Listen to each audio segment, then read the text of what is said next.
প্রায় 18 বছর পর এবার কক্সবাজার গেলাম। ডিসেম্বরে যখন বাংলাদেশ গিয়েছিলাম তো কক্সবাজার গিয়েছিলাম এবার। আর যাওয়ার পথে এই যে 4 সিজনে যাত্রা বিরতি ছিল। এখানে আমরা একটু রেস্ট করেছিলাম, খাওয়া-দাওয়া করেছিলাম, তারপর আবার যাত্রা শুরু করেছিলাম। অনেক ভোরে আমরা বের হয়েছিলাম আসলে বাসা থেকে। তো অবশেষে চলে আসলাম কক্সবাজার। কক্সবাজারকে বিশ্বের দীর্ঘতম সমুদ্র সৈকত বলা হয়ে থাকে। আর এবার কক্সবাজারে আমরা হোটেল সাইমনে উঠেছিলাম। আর এই হোটেলে আমার এবারই প্রথম আসা। আমার বড় আপু মানে আমার বড় বোন ও ঢাকায় থাকে। সেই ঢাকা থেকেই আমাদের জন্য এখানে হোটেল রুম বুকিং করে রেখেছিল। আসলে এটা ওর পক্ষ থেকে আমাদের জন্য একটা গিফট ছিল। এই বিশাল বড় রুম একটার মধ্যেই ২ টো বেডরুমের মতো ছিল। তারপরে একটি কিচেন ছিল ছোট, লিভিং রুমটা অনেক বড় ছিল। আর সবচেয়ে বেস্ট পার্ট ছিল বারান্দা থেকে সমুদ্র দেখা যায়। আর এবারের ট্রিপে আমার আব্বা আর সেই সাথে আমার ভাইয়ের বউ আর আমার ভাইয়ের ছেলে আরিশও ছিল আমাদের সাথে। হোটেলে আসার সাথে সাথে আমাদেরকে কেক দিয়ে ওয়েলকাম জানানো হয়। যদিও আমরা তখন অনেক বেশি ক্ষুধার্ত ছিলাম। তখন কেক খাওয়ার আসলে মুড ছিল না। তো আমরা চলে গেলাম পাশে একটা রেস্টুরেন্টে খাওয়া-দাওয়া করার জন্য শালিকে। এই যে লটিয়া মাছ ফ্রাই এটা ছিল আমার অনেক বেশি পছন্দের। খাওয়া শেষে দেখলাম পাশেই চা বানাচ্ছে। তো দাঁড়িয়ে পড়লাম চা খাওয়ার জন্য।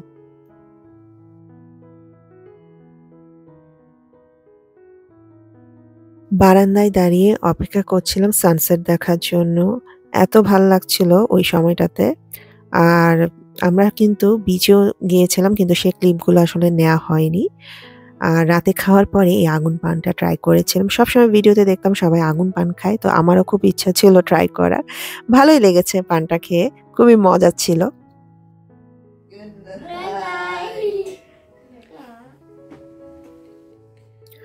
পরের দিন অনেক সকালে উঠে প্রায় ৫টা কি ৫:৩০ হবে। আর শীতকাল যেহেতু ছিল, অনেক ঠান্ডা ছিল। আমি আর আমার হাসব্যান্ড মিলে বিচে চলে গেলাম। আর সেখানে যে স্কুটারগুলো থাকে, সেই স্কুটার চড়লাম। খুব ভাল লাগছিল ঠান্ডা বাতাস, পাশে সমুদ্র। আর বিচের ধারে এরকম শামুকের মালা বিক্রি করছিল অনেকেই।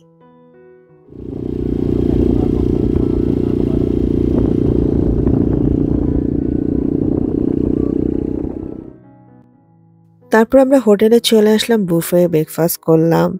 ওদের এই বুফেতে কিন্তু অনেক ধরনের আইটেম ছিল দেশি, বিদেশি আর সবগুলো খাবার কিন্তু অনেক মজার ছিল।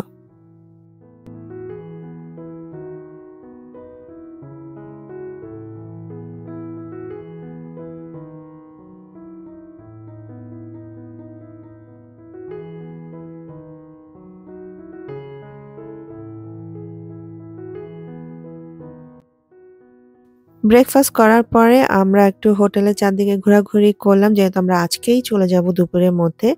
তো হোটেলের পিছন দিকটা আমার কাছে দেখে মনে হচ্ছিল একদম বালির মতো। মানে বালির হোটেলগুলো দেখতে ঠিক এমনই হয়। তো আমরা কিছুক্ষণ এখানে থাকলাম, গল্প করলাম আমি আমার ভাইয়ের বউয়ের সাথে। তবে সময় কাটালাম আদিত আর আরিশ কিছুক্ষণ খেলাধুলা করলো এখানে। এরপরে আমরা ঠিক বের হয়ে হোটেল থেকে চেক আউট করে চলে গিয়েছিলাম ইনানি বিচে। আর এই বিচটা আসলে খুবই কোয়াইট ছিল। মানুষজন কম, ভালো লেগেছে। তো ওখানেও আমরা কিছু সময় পার করলাম।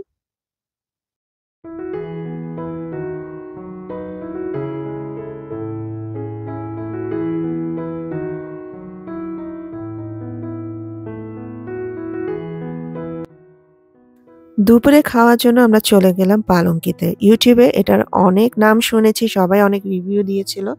হ্যাঁ, অ খাওয়া-দাওয়া মোটামুটি ভালোই আছে, খারাপ না। তবে নতুন কিছু জিনিস ট্রাই করেছিলাম। পাহাড়ি মুরগি, ভেটকি মাছের পাতুরি আর এই লটিয়া ভুনাটা তো বেস্ট ছিল। এরপরে খাওয়া-দাওয়া শেষ করে আমরা আমাদের বাসার উদ্দেশ্যে রওনা দিয়েছিলাম বিকালের মধ্যেই। আরও একটি যাত্রা শেষ হয়ে গেল। আর এখন ভিডিও এডিট করতে, করতে খুব মিস করছি সে সময়গুলোকে।